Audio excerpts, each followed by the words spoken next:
Православие пришло в Казанский край сравнительно недавно, в середине 16 века, сразу после взятия Казани войсками Ивана Грозного. Это был 1552 год. В память о павших войнах неподалеку был открыт Зелантов монастырь, а в честь победы у стен Московского Кремля был возведен Покровский собор. Сейчас он больше известен как храм Василия Блаженного, хотя святой Василий был погребен там несколько позже. У мастеров была задача создать храм небывалой красоты, и псковский зодчий постник Яковлев по прозвищу Барма справился отлично. Правда, есть версия, что это не один человек, а два. Как бы то ни было, он или они были отправлены в Казань поднимать белокаменный Кремль, ну и, конечно, строить православные храмы.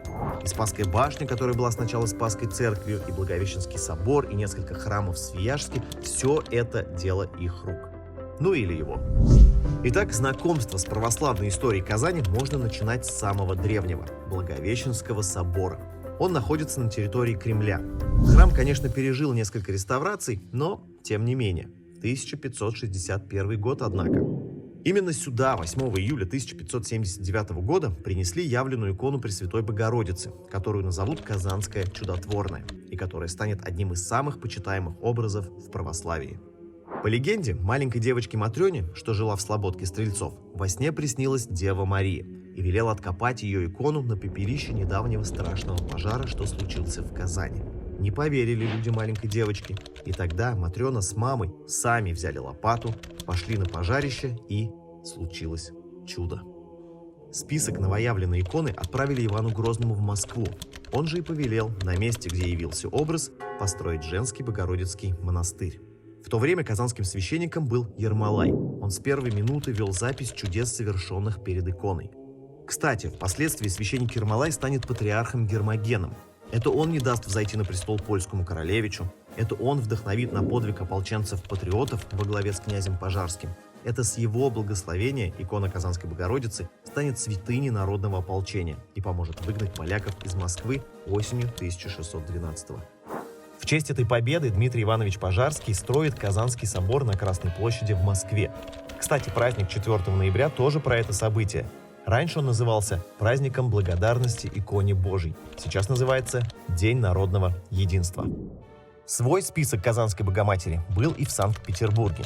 Петр I считал ее покровительницей новой столицы и верил, что победил шведов под Полтавой благодаря этому чудотворному образу. Позже в честь иконы на Невском проспекте возведут Казанский кафедральный собор. В этом соборе в 1812 году главнокомандующий русской армией Михаил Кутузов будет молиться за победу над французскими захватчиками. Так чудотворная икона Казанской Богородицы стала заступницей России. Православная церковь почитает около 700 икон Пресвятой Девы, а иконография делит их условно на 3 типа – Аранта, Адигитрия и Елеуса. Казанскую относят к типу Адигитрия. По преданию, самая первая Адигитрия была написана апостолом Лукой. Явленная икона, та самая первая, что нашла девочка Матрёна, больше 300 лет хранилась в Казанском Богородичном монастыре. К ней обращались и простые прихожане, и царские особы. Романовы украшали ризу Богородицы драгоценными камнями. Иван Грозный прислал для нее оклад из золота, а Екатерина подарила образу бриллианты со своей короны. Дорогое убранство оценивалось в те времена примерно в 100 000 рублей. И вот в начале 20 века, в 1904 происходит детективная история. Бесценная святыня была похищена. Было следствие и был суд, по делу проходили 6 арестованных, 70 свидетелей. Часть драгоценностей были найдены.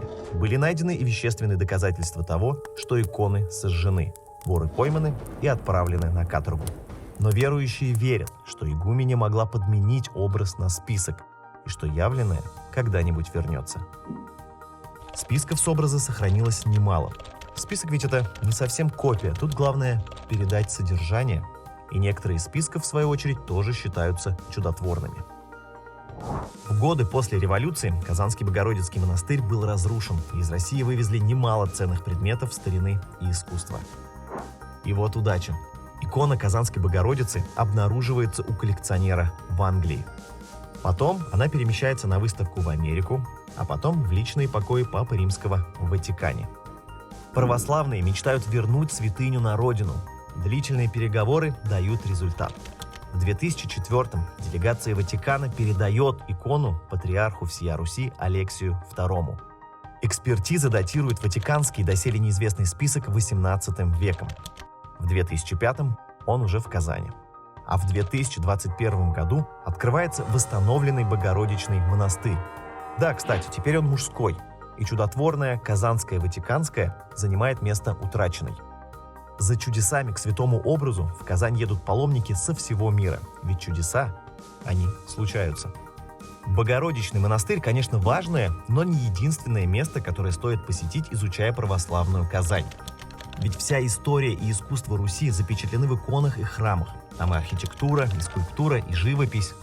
Раннее барокко Петропавловского собора, уникальные экспонаты острова Града Свияжск, где и деревянное зодчество, и византийский стиль, и фрески времен Ивана Грозного, и огромное количество монастырей в округе, где у каждого своя история, свои легенды и свои чудеса.